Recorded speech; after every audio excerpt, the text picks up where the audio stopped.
I arrived here at the Hot Pole just prior to 2009. I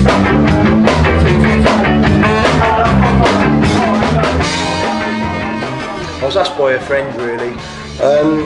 He asked me basically if I wanted to come in and join the business and invest some money and see what we could do to improve it. And I said, yeah, no problem. And so I invested a certain amount of cash with the guy and all the above board, so I thought. And then sadly, a couple of months after I invested, he decided that he'd go bankrupt and left me with 2 pubs.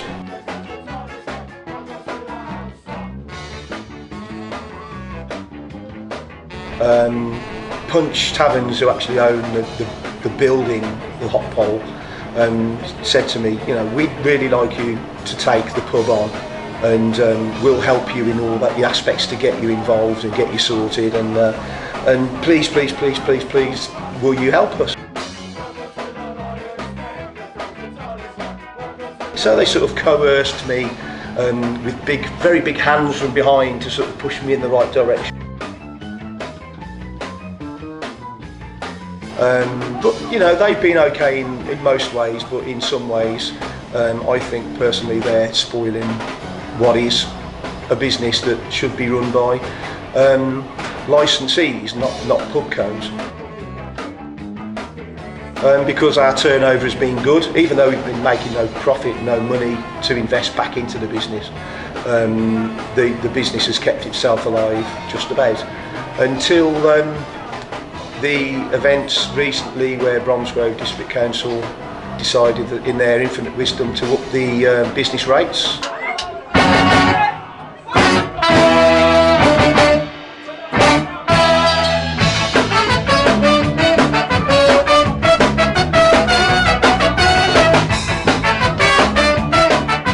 Business rates went up probably 40%, and that just killed it. There was no way on this earth that I was going to be able to make that extra amount of money. What with people staying at home more and more to watch the TV and drink at home, even though we're supplying them with, or we were supplying them with live music for free, so all they have to do is walk through the door, stand and listen to quality live music from musicians all over the world. We have slide musicians and blues musicians from deep South America, and we have Russian people here, and goodness knows what, all sorts. This pub is really, I would say, the only proper pub it left in Bromsgrove. One that doesn't cater for food, doesn't cater for children, it caters for somebody who wants to come in, be away from their home environment and just enjoy good beer, quality beer and ciders and quality live music for nothing. Platform that I've tried to set is for people that are just starting out as musicians, from 14 and 15-year-old children we've had come in here on an afternoon, to jazz choirs and little jazz bands with children as young as 7 years old that are just learning, little wind bands at Christmas, all that sort of thing, where they bring their families and friends to watch them do an hour set, right the way through to musicians such as a gentleman called Horace Panter, who happens to be the bass player with the Specials. He's been a very good supporter of the Hot Pole over the last 2 or 3 years, bringing along his blues band, Blues to Go, with superb musicians such as him, and such as members of The Move and ELO and UB40 and Ocean Colour Scene and all those sort of people, and Dodgy, you know, Duran, Ruby Turner has sung in here, Tony Christie in the past has done one song with a band after he's done a gig at the local Artrix, and that's the sort of thing. We go from somebody who is just starting out in music to somebody at the twilight. Please, Tony Christie, if ever you get to see this in the past, come into his latter years, you know, and still wanting to play in somewhere like this to help us out and to give joy and laughter and fun and music to the local people of Bromsgrove.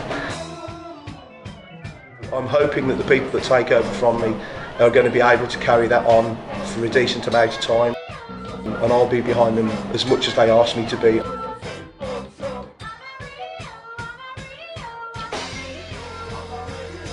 People who know me in Bromsgrove know that I front probably one of the UK's finest two-tone ska bands called Skabucks.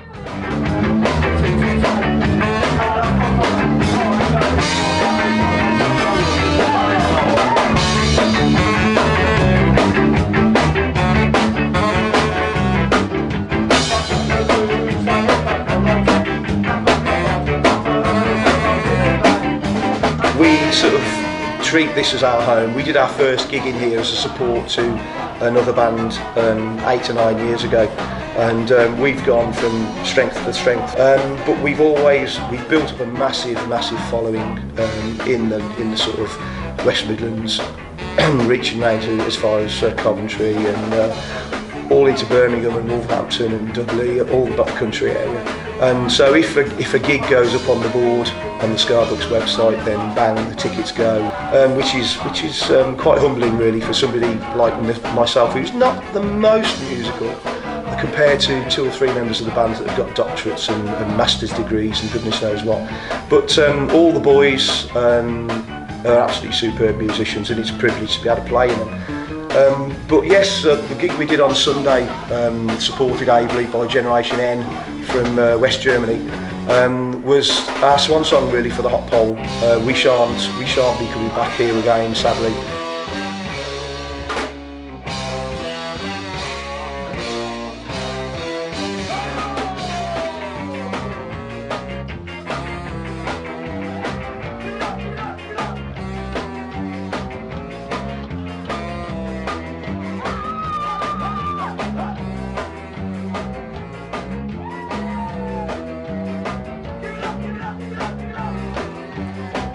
We kicked it for a couple of hours, and I think everybody went home happy. I've certainly seen on social media that it'll be a sad thing that they won't be able to come and watch us here again.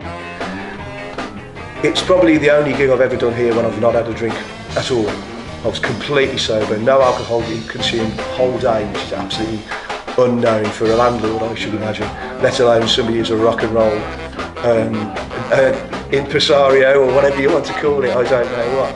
But the lads enjoyed themselves. I absolutely enjoyed themselves. It was heart-wrenching at the end to sort of have to say, right, good night, thank you very much for supporting us all here, and thanking the staff and thanking the customers for supporting and helping us out over the years and spending their money behind the bar to try and keep somewhere like this alive.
Thank you.